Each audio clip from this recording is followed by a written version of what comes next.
ಉಜ್ಜಿಣಿಯ ಮಾನ ಹಬ್ಬ ಮಾಡೋಣ ಬನ್ನಿ, ಯಬ್ಬಾರೇ ಮುಂದೆ ನಾಡು ಮುಡಿಯ, ಯಬ್ಬಾರೇ ಮುಂದೆ ನಡಬಡಿ ಬಾಯಿ ಇದೀಗ, ಅವಳ ಬಂದರುಗಳಿಗೆ ಅಯ್ಯುವಾಗ, ಯಬ್ಬರೆಗೂ ದುರುಗೆ ಎಗಲೆಲ್ಲಿ ಜನವಾರ, ಗುಬಿ ಮಾಟುಪದ ಶಿವುದಾರ, ಗುಬಿ ಮಾಟುಪದ ಶಿವುದಾರ ಬಾಯಿ ಕಟ್ಟು, ಅವಳ ಪುರುಷ ಬಾರೆ ಮ್ಯಾರು ಸೊರಗೆ, ಅವಳ ಪುರುಷ ಬಾರೆ ಮ್ಯಾರು ಸೊರಗೆ, ಅವಳು ಕರು ಸಾಳೋ ಒಳ ಮಾತಾ ಹೇಳಾಳೋ, ಅವಳು ಗುದ್ಲಿ ಮಾಂಕುರಿಯ ತರು ಸಾಳೋ, ಅವಳು ಗುದ್ಲಿ ಮಾಂಕುರಿಯ ತರಿಸೋತ ಚೌಡಮ್ಮ, ಅವಳು ಬಗ್ಗಿ ನೋಡಾಳೆ ನೀರು ಸಾಲೆ, ಅವಳು ಬಗ್ಗಿ ನೋಡಾಳೆ ನಿಡ್ಸಲೆ ರೈತರು ಮನೆಯ, ಮುಗ್ಗಿನ ರೂತಿ ಬರುವುದ, ಉಡುವಾಗ ಹೂವಿನ ಸೀರೆ ನಡೆಯುವಾಗ ಅಂಚಿನ ಸೀರೆ, ಕೊಂಡಕ್ಕೆ ಬರುವಾಗ ಚಂದ್ರಗಾರಿ,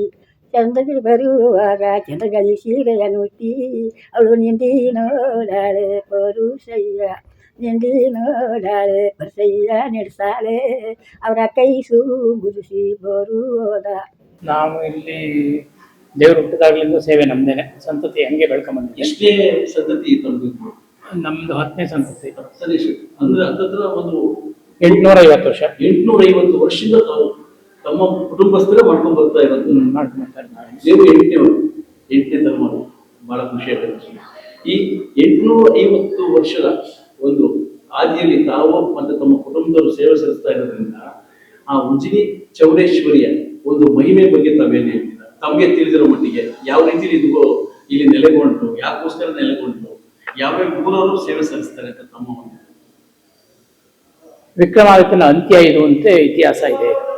ಪ್ರಥಮವಾಗಿ ಉಜ್ಜಯಿನಿ ಮಧ್ಯಪ್ರದೇಶ, ಪ್ರಾರಂಭ ವಿಕ್ರಮಾದಿತ್ಯಂದು, ಅಂತ್ಯ ಇದು ಅಂತ ಹೇಳ್ಬಿಟ್ಟು ಇತಿಹಾಸ ಇದೆ.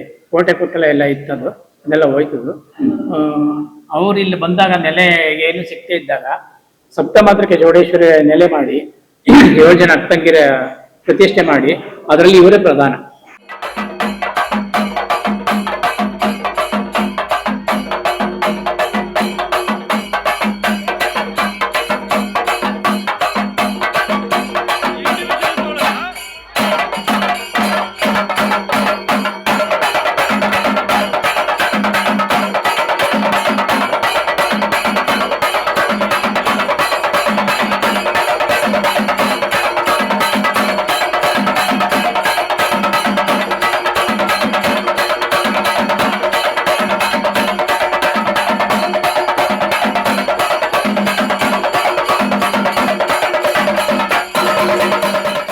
ಇವರೇ ಪ್ರಧಾನವಾಗಿರೋರು. ಇನ್ನು ಬಾಕಿಯವರೆಲ್ಲ ಹೊರಗಡೆ ಇದ್ದಾರೆ. ಇದು ನಿಡ್ಸಾಲೆ ಅಂತ ಅಂದ್ಬಿಟ್ಟು ಹೆಮ್ನಹಳ್ಳಿ, ಬೇವೂರು, ಹೊಸಕಾವಿ ಮತ್ತೆ ಮಳವಳ್ಳಿ ಹತ್ರ ಒಂದು, ತುಮಕೂರು ಹತ್ರ ಒಂದು, ಒಟ್ಟು 7 ಜನ ಇವರು ಆಗ್ತಂಗೆ. ಅದರಲ್ಲಿ ಪ್ರಧಾನ ಇವರೇನೆ. ಇವರಿಗೆ ಜಾಸ್ತಿ ಕೊಂಡಾಬಂಡಿ ನಡೆಯೋದಲ್ಲ. ಅದು ಬಿಟ್ಟರೆ ಹೆಮ್ನಹಳ್ಳಿ ದೇವರು ಮುಚ್ಚಮರೆ ಚೌಡಮ್ಮ ಅಂತ ಹೇಳ್ಬಿಟ್ಟದು, ಅದಕ್ಕೆ ಅದು ವರ್ಷಕ್ಕೆ 24 ಗಂಟೆ ಟೈಮ್ ಮಾತ್ರ ಓಪನ್. ಅದಾಗೋಯ್ತಾಗ್ಲೂ ಈಗ ಒಂದು ತಿಂಗಳೆಲ್ಲ ಆಯ್ತದೆ. ಅದು ಅಷ್ಟೇನೆ. ಇನ್ನು ಬಾಕಿದ ಯಾವುದಕ್ಕೂ ಅಷ್ಟು ಪ್ರಬುದ್ಧಮಾನವೂ ಇಲ್ಲ.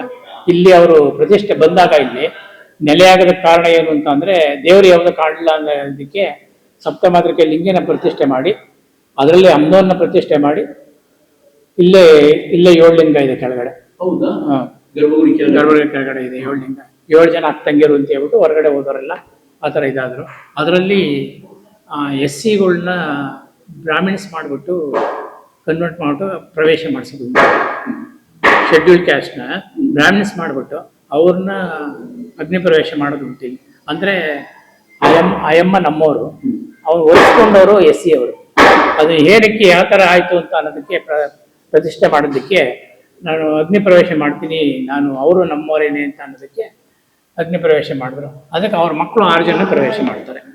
6 ಜನ ಮಕ್ಕಳವ್ರಿಗೆ 6 ಜನ ಪ್ರವೇಶ ಮಾಡ್ತಾರೆ. ನಾವು ಅವ್ರಿಗೆ ಯಜ್ಞೋಪವೀತ ಜನಿವಾರ ಅದೆಲ್ಲ ಕೊಟ್ಟು, ಪಂಚಗವ್ಯ ಕೊಟ್ಟು, ಅವ್ರಿಗೆಲ್ಲ ಯಜ್ಞೋಪವೀತ ಕೊಟ್ಟು ಎಲ್ಲ ಕೊಟ್ಟು ಪ್ರವೇಶ ಮಾಡಿ ಬ್ರಾಹ್ಮಿಣ್ಸ್ ಮಾಡ್ತೀವಿ. 15 ದಿವಸ 20 ದಿವಸ ಮಾತ್ರ ಬ್ರಾಹ್ಮಿಣ್ಸ್ ಅವರು.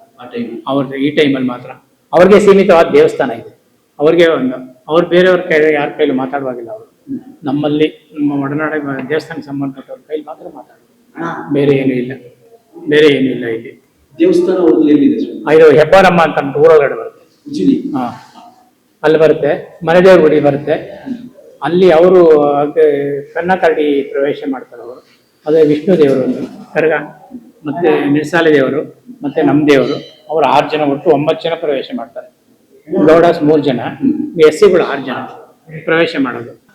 9 ಜನ ಪ್ರವೇಶ ಮಾಡೋದು. ಸಪ್ತಲಿಂಗಗಳು ಇಲ್ಲಿ ಕೆಳಗಡೆ ಗರ್ಭಗುಡಿ ಕೆಳಗಡೆ ಇದೆ ಅಂದ್ರೆ ಅದನ್ನ ಸ್ಥಾಪನೆ ಮಾಡೋದಕ್ಕೆ ಏನು ಮೂಲ ಕಾರಣ? ಮೂಲ ಕಾರಣ ದೇವರು ಯಾವುದೋ ಕಾಣಲಿಲ್ಲ ಅನ್ನೋದಕ್ಕೆ ಅದು ಸಪ್ತ ಮಾತ್ರಕ್ಕೆ ಮಾಡಬೇಕು ಅಂತ ಹೇಳ್ಬಿಟ್ಟು ವಿಕ್ರಮಾದಿತ್ಯ ಅದನ್ನ ಪ್ರತಿಷ್ಠೆ ಮಾಡಿದ್ದಿಲ್ಲೇನೆ.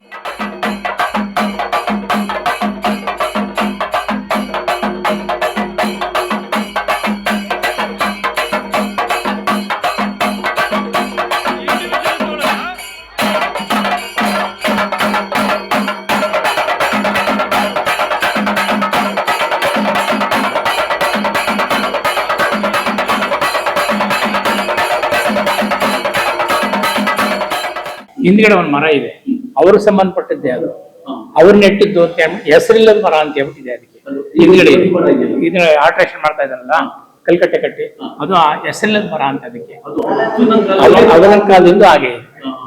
ಅಂಬದು ತಪ್ಸದ ಮರ ಕಂಪ್ಕೊಂಡಿದೆ, ಆ ಮರನೂ ಹಾಗೆ ಇದೆ, ಅಂಬು ಹಾಗೆ ಇದೆ. ಅವಾಗ್ಲಿಂದ ಹಿಂದೆ ಇತ್ತು ಅವ್ರು ನೆಟ್ಟದ್ದು ಅಂತ ಒಂದು ಇತಿಹಾಸ. ಅದು ಇನ್ನೊಂದೇನಾಯ್ತು ಅಂತಂದ್ರೆ ಅವ್ರು ಊಟ ಮಾಡಿದ್ದು ಹುಣಸೆ ಬೀಜ ಎರಚಿದ್ದಕ್ಕೆ 40 ಮರ ಹುಣಸೆ ಮರ ಉಟ್ಕೊಂಡಿದ್ದೀವಿ ಇಲ್ಲಿ. ನಾವು ಬುದ್ಧಿ ಕಂಡಾಗ್ಲಿಂದ ಇತ್ತು. ಆಮೇಲೆಲ್ಲ ಹೊರಗಡೆ ಎಲ್ಲ ಮರ ಎಲ್ಲ ಹಳೇದಾಯ್ತು ಅಂತ ಹೇಳ್ಬಿಟ್ಟು ಒಂದು ಹಸ್ತೋಯ್ತು ಅಂತ ಹೇಳ್ಬಿಟ್ಟು ಎಲ್ಲ ಹೊರಗಡೆ ಹಾಕ್ಬಿಟ್ರೆ ಕಡ್ದು ಹಾಕ್ಬಿಟ್ರೆ 40 ಮರ ಇತ್ತು. ಅದು ಎರಚಿದ್ದು ಅವ್ರು ಎರಚಿದ್ದು ಹುಣಸೆ ಹುಡಿ ಅಡಿಗೆ ಮಾಡೋದಕ್ಕೆ ತಿಂದು ಬಿಸಾಕದ ಬೀಜ ಅದು ಉಟ್ಕೊಂಡಿದ್ದು 40 ಮರ ಉಟ್ಕೊಂಡು ಸುತ್ತಮುತ್ತ ಎಲ್ಲ ಇತ್ತು. ಸೊ ಈ 850 ವರ್ಷದ ಹಿಂದೆ ಒಂದು ಪ್ರತಿಮೆ ಇತ್ತು, ಚೌಡೇಶ್ವರಿ ಅಂತಾರೆ. ಅದು ತುಂಬಾ ಭಯಂಕರವಾಗಿತ್ತು, ಮಕ್ಕಳುಗಳು ಎದುರುತ್ತಿದ್ರು ಅಂತಾರೆ. ಆ ಪ್ರತಿಮೆನ ತೆಗೆಯೋದಕ್ಕೆ ಕಾರಣ ಏನು? ಹೊಸ ಪ್ರತಿಮೆ ಉಟ್ಕೊಂಡಿದ್ದು ನೋಡಿ, ಈ ತರ ಅದು ಅವರೇ ಪ್ರತಿಷ್ಠೆ ಮಾಡಿದ್ದು, ಅವ್ರು ಮಾಡಿದ್ದೇನೆ. ಅವ್ರು ವಿಕ್ರಮಾದಿತ್ಯ ಮಾಡಿದ್ದು, ಮೃತಿಕೆದು ಮಣ್ಣಲ್ಲೇ ಮಾಡಿದ್ದು ಅಂತ ಹೇಳ್ಬಿಟ್ಟು ಅದು ಶಿಥಿಲ ಆಯ್ತು ಅಂತ ಹೇಳ್ಬಿಟ್ಟು 85ನೇ ಇಸ್ವಿನಲ್ಲಿ ಹೊಸದಾಗಿ ಪ್ರತಿಷ್ಠೆ ಮಾಡಿದ್ದಾರೆ. ಇದನ್ನ 85ರಲ್ಲಿ 40 ವರ್ಷ ಆಯ್ತು. ಅದಕ್ಕಿಂತ ಮುಂಚೆ ಇದ್ದಿದ್ದು ಅದು ಅವರೇ ಪ್ರತಿಷ್ಠೆ ಮಾಡಿದ್ದು ಅಂತ ಇತಿಹಾಸ. ವಿಕ್ರಮಾದಿತ್ಯ ಅವರು ಅದು ಮರತ್ತಲ್ಗೆ ನೆರಳಾಗಬೇಕು ಅಂತ ಹೇಳ್ಬಿಟ್ಟು ಆ ಮರ ನೆಟ್ಟಿದ್ರು. ಅದಕ್ಕೆ ಮರ ನೆಟ್ಟಿದ್ರಿಂದ ಅದು ಇತಿಹಾಸ. ಅದು ಅದರಲ್ಲಿ ಹೂ ಬಿಡುತ್ತೆ, ಕಾಯಿ ಬಿಡಲ್ಲ, ಎಲ್ಲಾ ರೀತಿನಲ್ಲೂ ಆಗಿದೆ.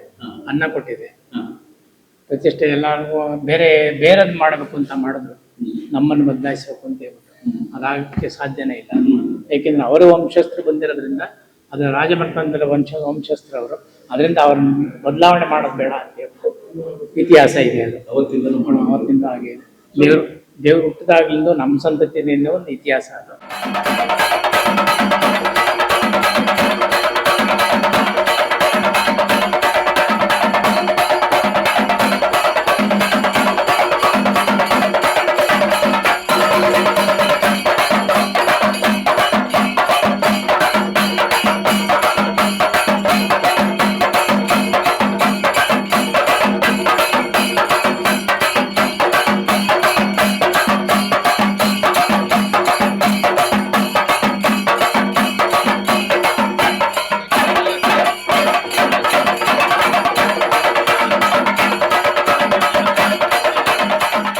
ಅದು ಶುಕ್ರವಾರ ಮಂಗಳವಾರ, ಪ್ರತಿ ಶುಕ್ರವಾರ ಮಂಗಳವಾರ ಇದು. ಅದರಲ್ಲಿ ಅಂತಂದರೆ ಧನುರ್ಮಾಸ, ಕಾರ್ತಿಕ ಮಾಸ ಅತಿ ವಿಶೇಷ ಇಲ್ಲಿ ಈ ಹಬ್ಬದ ಟೈಮು. ಇದು ಬಿಟ್ಟರೆ ಬೇರೆ ಟೈಮ್ನಲ್ಲೆಲ್ಲ ಮಾಮೂಲು ನಡೀತಾ ಇರುತ್ತೆ. ಅದರಲ್ಲಿ ಕಾರ್ತಿಕ ಮಾಸ, ಧನುರ್ಮಾಸ ಅಂತ ಅತಿ ವಿಶೇಷ.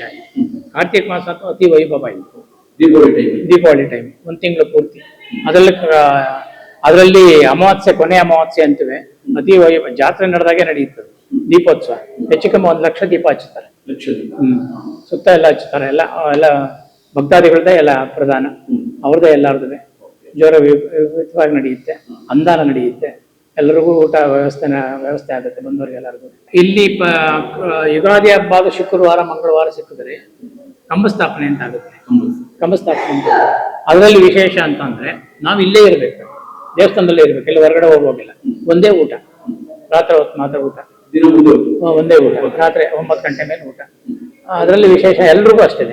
ಅಗ್ನಿ ಪ್ರವೇಶ ಮಾಡೋರು ಎಲ್ಲರೂ ಪ್ರತಿಯೊಬ್ಬರು ಒಂದೇ ಹೊತ್ತು ಊಟ ಪ್ರತಿಯೊಬ್ಬರಿಗೂ. ಅದರಲ್ಲಿ ವಿಶೇಷ ಅಂದ್ರೆ ಹೆಬ್ಬಾರಮ್ಮನ ದೇವಸ್ಥಾನದವ್ರಿಗೆ ಸದ್ದಿನಲ್ಲಿ ಊಟ ಮಾಡಬೇಕು ಅನ್ನೋದು ಒಂದು ಇದಿದೆ ಅವ್ರಿಗೆ. ಅವರು ಟಮಟೆ ಸದ್ದಲ್ಲಿ ಊಟ ಮಾಡ್ತಾರೆ ಅವರು. ಅದರಲ್ಲಿ ವಿಶೇಷ ಅಂತಂದ್ರೆ ಅವ್ರಿಗೆ ಬರೀ ಮುದ್ದೆ ಸೊಪ್ಪು ಬೇಯಿಸ್ಬಿಟ್ಟು ಅನ್ನ ಊಟ ಮಾಡೋದು. ಬೇರೆ ಏನು ಹಾಕೋಗಿಲ್ಲ ಅದಕ್ಕೆ, ಬೇರೆ ಹಾಕೋದಾಗ್ಲಿ ಹಾಕೋಗಿಲ್ಲ ಅದಕ್ಕೆ.